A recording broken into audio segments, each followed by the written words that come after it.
Welcome to the Elokus podcast. Mazel Tov. Today we start our ninth discourse in the book. This discourse is on Parshas Pinchas in the book B'Shosh Ekdimu 5672. This is the ninth discourse from the beginning of the book called Uveroshe Chodsheichem. And this is going to lead us into chapter 33.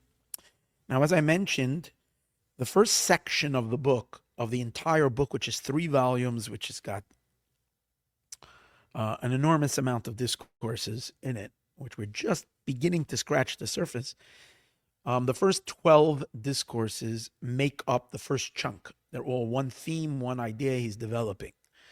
So it's pretty neat that we finished 8, and we have now another 9, 10, 11, and it's the beginning of the 12th that he concludes. So basically 2/3 done. And like when we finish 12 discourse, we know we've like covered a major subject of this book. So this is really neat. We are starting now the 9th. And this is on page in the book that I am using, page Nun Daled. There's various different prints of this book, so you can use whichever one it is. And here we go. So the theme is going to continue about the further development of the Or Pnimi, of the internal light. This discourse, he's going to focus on what happens when the light comes into the vessels. We began speaking about it in last discourse, how the light, when it goes into the vessels bring out the subtle definitions that there are in the light, but once they go into the vessels, they become far more defined, specified, and they become more something. And then it becomes already definitive forces or definitive energies that have structure and definition. In this discourse, he's primarily going to focus that it's only in this level where it starts creating a certain order of higher and lower. Until the lights go into vessels, there's no really high and low. Everything is uniform. Even though there is already 10 powers and so on and so forth, but because everything is infinite, everything is plugged directly into the infinite light, we don't have yet a system called Ishtalshalut, which is really a system of order, of evolution. It's only when light goes into vessels that creates high and low, first and second, what is greater and what is lesser. And the entire design of all of creation is related to this, organization that's taking place only in the level where the lights go into the vessels. That's kind of going to be the theme in this Maamor, and we're ready to go. Now remember, he always starts with the Torah portion in which he delivered the discourse. The Torah portion at that time was Parshas Pinchas. Pinchas has within it the one of the subjects of Parshas Pinchas is the special added sacrifices that we bring on special holidays. On holidays, we bring additional sacrifices called Karban Musaf. Parshas Pinchas, it relates the exact sacrifices that we add on the first time we add on is Shabbat. What do we add on every Shabbos? 2 lambs are added more than the regular daily 2 sheep. On Shabbos, we add another 2 sheep for Karban Musaf. On Rosh Chodesh is the next one. Every Rosh Chodesh, we add on certain animals, 7 sheep and a goat and an ox. And then all the holidays, the pilgrimage holidays, Pesach, Shavuos, and Sukkot, also Rosh Hashanah, Yom Kippur, all these dates that are special holy days, there are additional sacrifices that are brought in the holy temple. They're public sacrifices. So this is what this verse is one of those verses which is giving those additional animals that are added on the sacrifice, on the altar during the special days. And over here, this is talking about what is added on at the beginning of every Hebrew month called Rosh Chodesh, the beginning of a new month. So the verse says like this, and on your beginning of your new months, takrivu, then you should offer Oilal Hashem, a special burnt offering for God. And then it goes on to say what the animals are. Isa B'Zohar, the Zohar has a question on this. The Zohar asks, Rosh Chodsheichem implies literally the heads of your month. Now, it should have said in the head of your month. Uberosh chodesh, on Rosh Chodesh. Rosh, or if anything, uverosh Chodsheichem, and on the head of your many months. There's many months, but on the head of each of these many months. When it says the word uberosh Chodsheichem, in the heads of the month, seems to imply that there's more than one head to every month. Now, every month only has one Rosh Chodesh. One day is the head of the month. What is the meaning of the heads of the month? That's the question of the Zohar. Isa Bezor, the Zohar asks, how many heads are there for the month? Now, month, the Zohar refers to as the moon. Because what distinguishes one month from the other one month in the Hebrew calendar? The moon. The Hebrew calendar follows the lunar calendar, which is based on the beginning of the month is always the beginning of the new moon. So therefore, the month is called the moon. So the Zohar is saying every moon cycle, which is the new month, only has one head. How many heads are there to the moon? For less racial sihara, there's only one head to the moon. Eloshimsha, only the sun. So the Zohar is seeing it as the Zohar is not just talking about the calendar, that there is a head day, the first day, which is Rosh Chodesh, which is the first of the month. But the Zohar sees the head of the month as the head of the moon. The moon has a head. What's its head? The sun. Because all the light that the moon has, and when we have a new moon, what does that mean?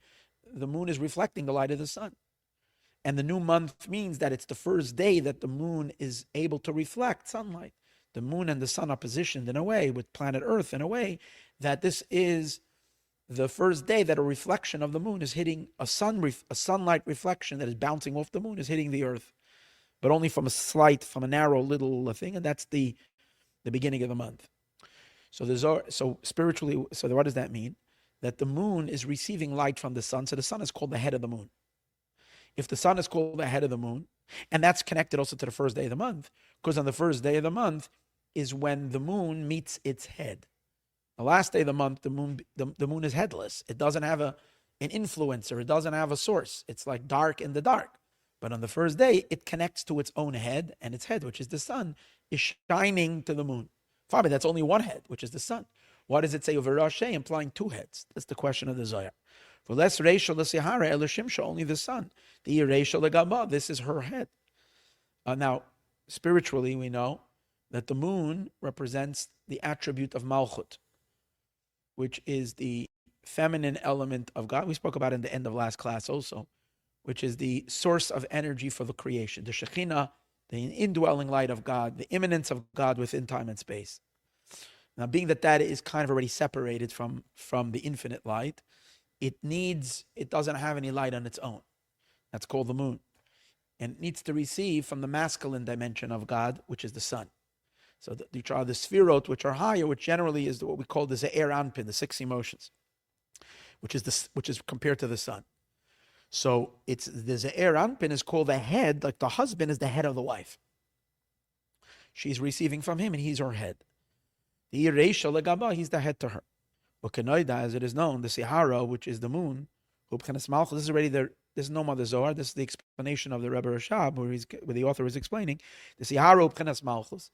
The moon is the Malchut level. And the influence into Malchus, the download into Malchus, her vitality is from the sun, which are the Sphirot that are above Malchut, which are the 6 emotions. Malchut is also referred to as speech. Malchus Peh, Malchus is the speech, God's power to speak. We know that speech needs emotions to energize it. What speech is just letters. Letters have to have content. What's the content in the letters?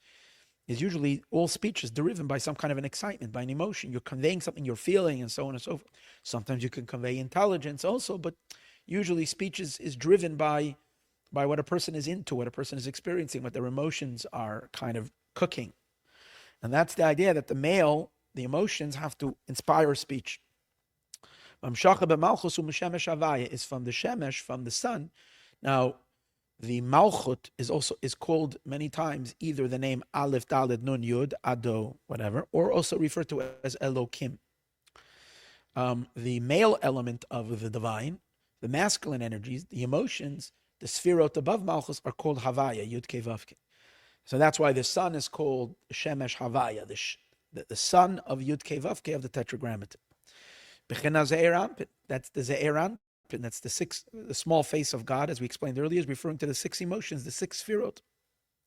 Sometimes in a broader sense, referring to all 9 Sefirot, from Chachma all the way to Yesod, which are the 9 Sefirot. But the bottom line is that that's the male energies, and Malchut is the female, and she receives from him, and for he's her head. And if so, what does it say? Rashay, Lashon Rabim. Why does it say it in the plural? Chulu. Ele Rasha Train. So the Zohar answers. Ele Rasha Train. B'chol Yarcha v'Yarcha. There's really 2 heads to every month. The Inun, who are they? Yaakov and Yosef. So the sun, the moon is Malchut, sometimes referred to as Rachel, as Rachel, a woman. And her husband is generally Yaakov. Yaakov is the husband to Rachel, like Yaakov married Rachel. So Yaakov personifies the masculine emotions of God. He personifies Tiferet. Now, if we look at the 6 emotions as one entity, we know physiologically, Chesed is the right hand of God. Gevura is the left hand. Tiferet is the torso, the body itself. And Netzach, victory, perseverance, is the left leg. And the right leg. And Hod, glory, submission, is the left leg. Yisod is the reproductive element. So these are the 6 emotions. Now, if you look at a body, if you had to pick one of them that represents the sum totality where everything is plugged into, it would be Tiferet. Because Tiferet is the torso. In the torso, you have all other 5 elements plugged into it. The 2 arms are plugged into the upper part, the right side and the left side of the torso. The 2 legs are plugged in to the bottom part of the torso. And the reproductive organ is also connected to the main center. Comes out that therefore, if you had to find one Sephira that represents the entire Ze'er Anpin, the entire configuration of Sefirot, it would be Tiferes. Now we know that Tiferes corresponds to Yaakov. Abraham is kindness, personifies kindness. Yitzchak personifies, Isaac personifies the energy of Gevura. Yaakov personifies the energy of Tiferet. So therefore, when we're looking for who is the husband, the male, who is the husband of Malchut, even though it's all of them together, Avram, Yitzchak, Yaakov, Moshe, and Aaron each one represent one of these energies, but the primary one, and Yosef, which is the Yesod, but who is the one who is the main connector, the main attachment, the main being that is considered the husband of Malchut? That would be Tiferes, that would be Yaakov. So the Zohar says, okay, so who's the husband of the moon? Who's the husband of Malchus? The husband of Malchus is Yaakov. That's why Yaakov is called the head of the moon. But since it says Uberashe, the heads in plural, implying there is another head, so the Zohar says, well, she has another husband, who is her second husband, that's Yosef, the son of Yaakov. He is also considered an influencer and to a certain degree a husband to the moon. It would be strange in the literal sense because he would then be a husband to his mother. Even though she's his mother, so she's producing him. So how can he be the influencer to her? Good question. And when she passed away, he was only a little boy. So it was not even. But yet, spiritually, the dynamics of where Yosef represents is also one of the influencing energies that flow into Malchut. Malchut receives its energy from the entire configuration, from all the Sefirot. Because when you're speaking, for instance, you can speak words of love. That means that the energies of Chesed are going into your speech. You can speak strict words of discipline. That's the energy of Gevura. Yitzchak's energies are going. You can speak words of compassion. That would mean Yaakov's energy is going into your words. You can speak words of perseverance, of victory. You're fighting for something. You're fighting for somebody. You speak very strong words in that sense. That's netzach, perseverance. Or you can speak words of submission. I surrender. Or you can speak words of bonding, where the words are filled with a sense of deep connection. So that's Yesod. So really, all the Sefirot contribute to Malchut, to speech. But as we said earlier, the main one is Tiferet. But the Zohar says there is another main one. Who is the second main one? Joseph. The body and the Yesod, which is the reproductive organ. Now that makes sense because Malchus is the woman. Who is she receiving the most from? She's her husband, who supports her, gives her food, gives her clothing. And that would be all of her husband, but primarily the torso, which represents the entire unit. But in a particular way, in a very specific way, she has intimacy with her husband, and that comes through the Yesod element. So that's why from all of them that stands out besides Yaakov, it's also Yosef, who Yosef personifies Yesod. Fine. So that's what the Zohar says. These are the two heads. What are the two heads? Yaakov and Yosef, which if we undo the names of people and we connect it to the Sfirot, it would be that the two heads of Malchut are Tiferes and Yesod. Tiferet, harmony, and Yesod, and bonding. Okay. The Inun Yaakov Yosef, these are Yaakov Yosef, Pirush on Migdash Melech. The Migdash Melech says there's a Pirush in the Zohar. The Yaakov and Yosef, who is Zehu Tiferes. That's Tiferes, which is Yaakov, and Yesod, which is Yosef, which is the element of Yesod. Now, this is what it says in the Zohar, but now it's not understood.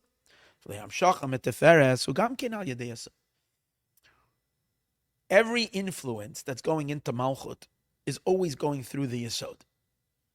Yesod is the delivery mechanism in which the male bonds with the female. He delivers to her through the Yesod. Comes out that every time, even when Yaakov is giving influence to Rachel, it's going through the Yesod, which means it's going through the energy of Yosef. So then why would you differentiate that there's two heads? Why would they be two? It's one flow. It's really Yaakov coming through Yosef. Why is it that we say, no, there's two heads? One is Yaakov, and one is implying that there's sometimes when Malchut, the Shekhinah, the moon, is receiving from Yosef. And there are times when it's receiving from Tiferet. And when it's receiving from Tiferet, it's not going through Yesod. It's always going through Yesod. Yesod is that ability of the influencer, of the husband, of the man, to bond with. It's the bonding element of every influencer. And for example, a teacher or student, there is the content of what you're teaching, what you're giving over, and then there is your ability to bond with your student. Some people don't have that ability. That's why they're not good teachers. They can have a ton of information. They're very rich human beings. They don't have the ability to connect to an audience or to a student. It's a special ability to be able to bond your mind and really feel your student. You can sense their thought. You can sense their energy. And you know how to deliver to them. That's the power of Yesod. It's a powerful bonding. But what does that mean? It's not an entity for itself. It's a passageway through this. It's the mechanics of how the influencer is giving. But what are you giving? You're giving of your Tiferet, which includes all the other Sfirot. That's what you're giving. So why are you differentiating these two as two? That's the question he's asking. All the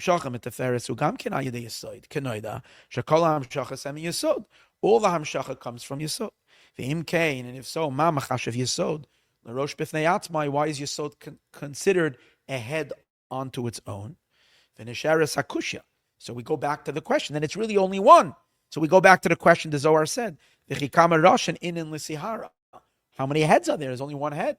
If there's no reason to differentiate these two heads, then they're back to square one. They're both one head. If they're both one head, why are we then calling it Chodsheichem, that the Chodesh, which is the moon, which is the Malchut, why are we referring to it as two heads? Well, to understand this, we will preface what we said earlier. The Oirais, the Atzilos, the lights of Atzilos, they are in a state of Islapshus Pnimi, B'pchinas HaKelim D'Atzilos. They are in a state of an enclosed investment in the Kelim of Atzilos. Remember we're saying, the Orot, the lights, which begin as the hidden 10 Sfirot that are hidden in the Ein Sof, they work their way outward. First, the lights come out consecutively, one after another. That's in the Kav, but then it's purely infinite, and you can't even differentiate between one and the other. And then the next stage is when they go into, each one goes into its vessel. When it goes into its vessel, it becomes fully vested in the vessel. It becomes like the vessel. Remember we learned that. Okay. Into the vessels of the world of emanation. Through this they become.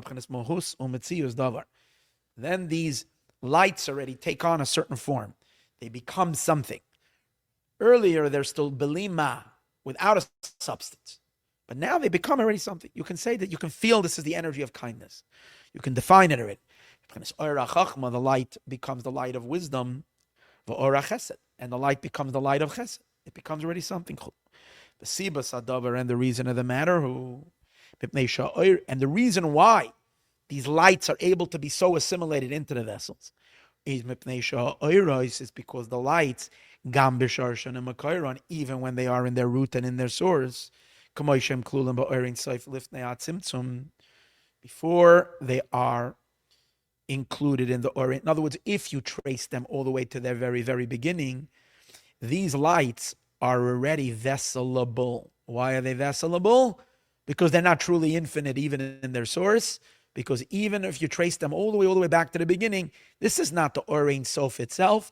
This is the hidden 10 Sefirot that are hidden in the Orient Sof. That's already when the Orient Sof is already contracting itself within itself to think about a light that he's shining for somebody, which is a controlled light. Remember, that's what we said.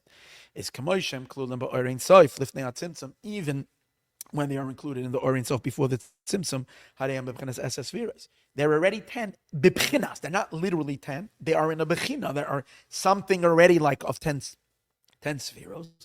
V'hainu, what does it mean? She'ein Zeh Or Sheb'Bchinas Ein Sof. This is not Orient Sof A. This is not the light that where God is shining, completely expressing himself, complete revelation of Ein Sof. Ki Yamasho Or Ein Sof Shir Ba'atzmoi. This is the idea that the Orient Sof limits himself, Shir Ba'atzmoi limits himself, Leheyer, to illuminate B'Bchinas Midah or Gevul in a measured, limited manner. Here is where the Orient Sof has already, kind of estimating itself to illuminate in a measured manner. And therefore, the moment he does that, in a very subtle, infinitely subtle manner, all the 10 Sefirot are already present, but undifferentiatable. As he says, Vahagam, and even though the Chodsheichem Klulim Ba'Orient Sof Baruch, as they are included in the Orient Sof, Hareyam B'Bchinas Pshitas Lagamri, they are completely simple, utterly simple. She'enim B'Bchinas Metzias Nekaris, they're not recognizable at all. Yet, that doesn't mean it's not there. They're there, but they're so abstract to the utmost of abstraction. They're completely melted into the Ein Sof. It's antu chad, it's all one, fine. But they're there already. And because of that, it's for that reason that this light is then controllable by the vessels. If the light wouldn't inherently been this way, if the light would be essentially infinite, then they would be too slippery for the vessels to grasp them. They would be elusive. The vessels would never be able to grasp. Remember we spoke about the granite walls where you need to have a little crack or else your hands will slip right over it. For the vessels to take hold of the light, there needs to be indentures in the light. And this is the fact that the light is already from the very get-go in Or Pnimi. If we had to say there was one idea that is the main idea of everything we're learning, is exactly this idea. That in the Ein Sof itself, this is the Shita of the Arizal, there is already Oiros Mitzuyarim, the lights are already, from the very beginning, it's already designed on an unknowable and undiscernible design, but it's there already because it's an Or Pnimi, because it was already, in the Ein Sof, there is already the Hashara B'Koach, there is the Esa Spheres Agnuzas, there is the estimation that God is already thinking about limiting himself. Nevertheless, here you have to add. It just says but he says in the bottom, it only makes sense to say that it's missing two words. They're in somewhat a level of 10 spheres. How do we know? Because we call them spheres agnuzos. Then when they get drawn out through the tzimtzum, they have a powerful tzimtzum. Now they reveal themselves. When they reveal themselves, they're still simple, but you can already sense that there's 10 bechinos, there's 10 levels. Bechinas spherois, when they come out into spheros pratis, into an individual revelation of spherois, hareim bechinas metzias nikeres. Now you can already discern and recognize that there is differences over here. And that's the reason why we call it a line. It's no more just one point. It's already a line. And when you look very carefully, although it will look like just one simple line, but then you look carefully, you see that the line is made up of 10 different dots. Even though they're still so subtle because they haven't gone into the vessels yet, but there is already a sense. And on this level, we don't call it anymore chad. We can't say anymore antu chad. Over here, it's antu da pikas es sphera. Yeah, now you've brought out 10 spheros. Belima, they're still belima, they're without substance. And just like a line, he says, ha'asim in a kudais that's made up of points. Now they lend themselves to go into vessels. When they were still in the Ein Sof, this that I said that it has a little dentures and the vessel is able to grasp hold of it. It's only in the second level. In the first level, even though these indents exist, so to speak, if you have to make it very physical, but they're so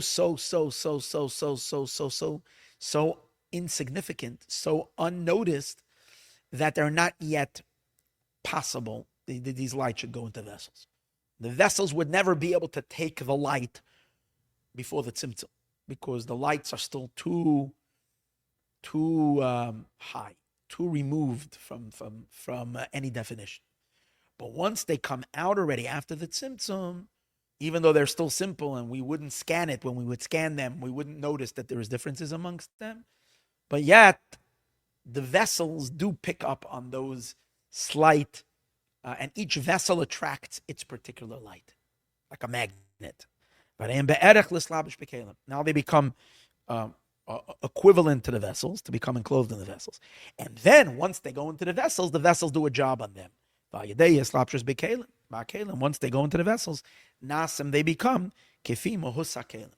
They become like the substance of the vessels. B'pchinas metzius davar, they become something. B'pchinas oira chachma, it becomes already the light of chachma, v'oira chesed, and the light of chesed. So this was a little review, and based on this idea, he's going to start the next chapter, which is chapter 33. Let's just learn the first line so we can call this class chapter 33a. Let's learn one more line. This is the beginning of chapter 33. And behold, when they go into the vessels and it becomes already chachma and chesed and so forth, not only are they now divided, because now they're differentiated. This, you can see how this is one type of energy. This is chocolate and this is vanilla and this is butter pecan or whatever. You can already get the flavor of that. There's a different flavor over here. Over here as well, sibas is chalkos the mailomata. This already gives you a sense of differentiation of up and down, which means higher quality and lesser quality. Sheyesh be'esas spheros, that the esas spheros line up. That chachma is much, much higher than bina, which is much higher than chesed, and in general, the intellect is higher than the emotions, which is much higher than malchut. The whole system of upper and lower only takes place when they go into vessels. The naked lights, the lights themselves, the bodiless lights, over there, they're all equal. Because the 10 spheres of Atzilus, over here, there is already an up and a down. Wisdom is considered the highest of levels. Mahabina, it's higher than bina, than understanding. And in general, the hamochin and the intellectual attributes is lamayla mamidos, is above the emotions, which means the chabad, the chachma bina das, is higher than the emotions. Even physiologically, we find in the human body, the intellect sits in the head, on the highest part of the body, and the emotions are in the heart. And adam malchus, till we get to malchus, which is kshu seifer the kol dargin. Malchus is called the end of all levels. It's the end, which means also the most inferior. Seifer the kol dargin, the last of all levels, datsilus. Nikra mata, she's called the bottom. That's why she's a moon. She's a recipient. She's at the bottom, as we said earlier. Because in the Ori and Sof himself, lo yesh inyan mailo mata. There's no as long as before we get into Atzilus, into the spheres, there's no up and down. Like it says in Eitz Chaim in the beginning, Terem shenetzlu an etzalim, before the emanations were emanated, there was one simple light. This includes all the levels, but everything was uniform.